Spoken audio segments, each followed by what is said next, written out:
Olá, queridos amigos. Acho que o pessoal não estava me ouvindo aí, mas agora está tudo certo. Sejam muito bem-vindos.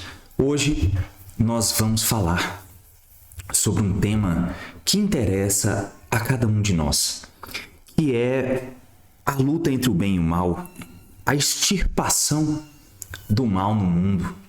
E ficam algumas perguntas: por que será que Deus, nosso Pai, permite que exista o mal, que ele ande a passos largos em alguns mundos como o nosso? E é sobre isso que a gente vai falar hoje. E especificamente, a gente vai analisar uma passagem do capítulo 16, versículo 20 de Paulo na carta aos Romanos. E ele diz bem assim: pois o Deus da paz não tardará em esmagar Satanás debaixo dos nossos pés.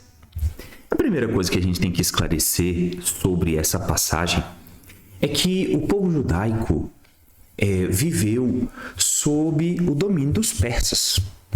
E quando eles viveram no domínio dos persas, eles acabaram bebendo da água do zoroastrismo. E o zoroastrismo é uma religião, ou era, né? Na verdade ela não existe mais, era uma religião dualista. E de um lado tinha o Deus do bem, do outro lado tinha o Deus do mal. E no meio do Deus do bem e Deus do mal, tinha um promotor celestial chamado Arimatã. Arimatã, que era um acusador, um aglutinador dos erros do homem, acabou sendo chamado depois de Satã, Satanás, Beelzebu, enfim, tomou vários nomes. E o povo judaico, então, entendia a palavra Satanás como aquele que se opõe à atividade do bem. Então vamos entender a palavra Satanás aqui não como aquele ser eternamente devoltado ao mal, mas sim um opositor, né? Aquilo que se opõe ao nosso progresso, tá bom? Então a primeira coisa que a gente tem que entender aqui nessa frase de Paulo aos Romanos, né? Esmagar Satanás. Então esmagar a oposição, né? Deus não tardará em esmagar aquilo que se opõe ao bem debaixo dos nossos pés, tá bom? E aí, a gente fica pensando, então, nessa luta entre o bem e o mal. Por que será, então, que nós temos tanto mal no nosso mundo, né? Se o mal fosse um ser único que eventualmente plantasse a discórdia nos corações, seria muito fácil a gente tirar o mal do mundo. Era só a gente pegar esse ser, prender ele, extirpar ele do convívio social e todo o bem, então, floresceria no meio da sociedade. Só que a gente não sabe que é bem assim. Todos nós, irremediavelmente, suscitamos um mal dentro dos nossos corações. Então a gente cultiva o mal dentro de nós. Essa é a grande questão do mal no mundo. Todos nós cultivamos uma parcelinha de pensamento ruim, uma parcela de orgulho, de individualismo. E é por isso que o mal luta sem trégua com o bem todos os dias no nosso mundo. Então, a gente tem que ver que esse grande conflito que a gente vê no mundo todos os dias, tantas tragédias, tantas dificuldades, elas não são criação de Deus. Elas são, na verdade, criação do homem por meio de suas más escolhas. E aí, nós nos conservamos no meio desse turbilhão, dessa dificuldade, por causa do nosso livre-arbítrio. Então Deus nunca criou o mal. Deus permite que nós façamos as nossas escolhas e que nós experimentemos dentro da nossa capacidade de escolha, de livre-arbítrio, experimentemos todo o mal que nós semeamos. É só isso. Só que aí acontece o seguinte, tem muita gente que vendo os males do mundo, vendo até a própria fragilidade, as próprias dificuldades, quer que Jesus ou que o próprio Deus, nosso Pai, lembrando que são seres diferentes, tá certo? Que eles nos substituam no esforço de redenção íntima. Então as pessoas querem entregar-se à divindade, entregar todos os males, todas as dificuldades para Jesus e Jesus vai cuidar de tudo isso. Só que esse tipo de visão é uma visão totalmente perniciosa do ponto de vista evolutivo. Se nós quisermos passar a responsabilidade, a nossa responsabilidade de criar o bem dentro de nós para Jesus ou para Deus, nós vamos ficar estacionados. E aí é que nós não vamos melhorar mesmo. Então, se a gente quiser triunfar no bem, nós temos que tomar uma resolução rápida. Uma resolução na caridade, porque fora dela não tem salvação. Como que a gente pode esmagar então o mal? Como que a gente pode combater essa grande oposição do bem no mundo?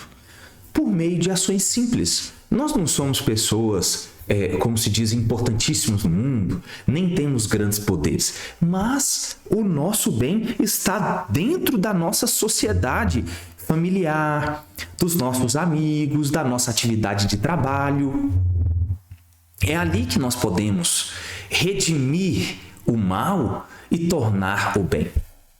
Então a gente pode começar, por exemplo, silenciando diante das dificuldades, não realizando, por exemplo, comentários negativos em desfavor dos nossos irmãos, compreendendo a esposa difícil, compreendendo o esposo que não está sempre presente no lar, sabendo entender o filho que ainda não recebe todas as nossas orientações, mas sempre com o ideal do bem.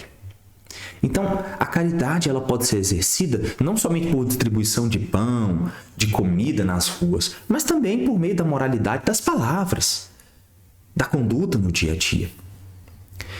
E por fim, para que a gente possa compreender o que é esmagar o mal, a gente tem que saber se relacionar com Deus. E para a gente se relacionar com Deus, a gente tem que se entregar para Ele. O que é se entregar para Deus? Entregar-se ao trabalho no bem.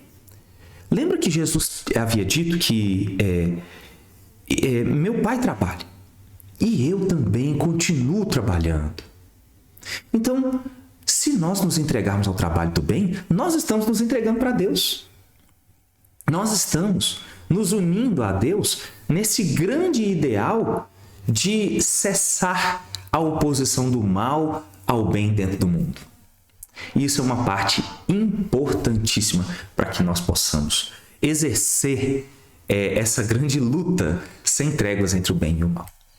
Vamos ler agora a passagem que inspirou o pensamento desta manhã aqui.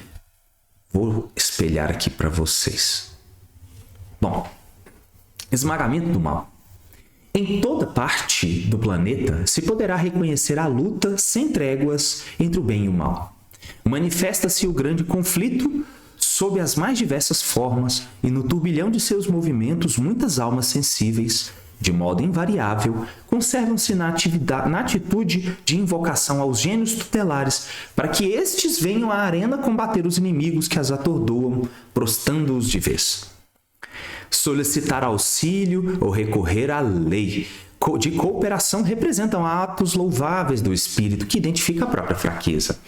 Contudo, insistir para que outrem nos substitua no esforço que somente a nós cabe depreender, demonstra falsa posição suscetível de acentuarmos a necessidade. Satanás, representando o poder do mal na vida humana, será esmagado por Deus. Todavia, Paulo de Tarso define com bastante clareza o local da vitória divina. O triunfo supremo verificar-se-á sob os pés do homem. Foi aquilo que a gente comentou. Então, o triunfo do bem ele está em nós, à nossa volta. Quando a criatura, pela própria dedicação ao trabalho iluminativo, se entregar ao Pai sem reservas, efetuando-lhe a vontade sacrossanta, com esquecimento do velho egoísmo animal, apreendendo a grandeza de sua posição de Espírito Eterno, atingirá a vitória sublime. O Senhor paternal já se entregou aos filhos terrestres, mas raros filhos se entregam a Ele. Indispensável, pois, não esquecer que o mal não será eliminado a esmo, e sim debaixo dos pés de cada um de nós. Essa passagem está no livro Pão Nosso, da Federação Espírita Brasileira, lá no capítulo 27. Nós ficamos por aqui e retornamos na semana que vem para comentarmos um pouco mais sobre como que nós podemos aplicar o bem no dia a dia das nossas vidas, para que a gente possa chegar bem no plano espiritual. Vamos fazer um exercício para essa semana.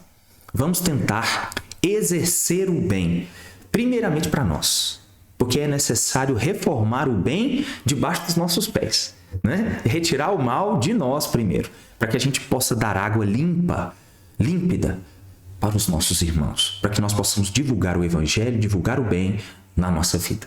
Então vamos fazer esse exercício para essa semana. A gente fica por aqui. Ave Cristo e a gente se vê.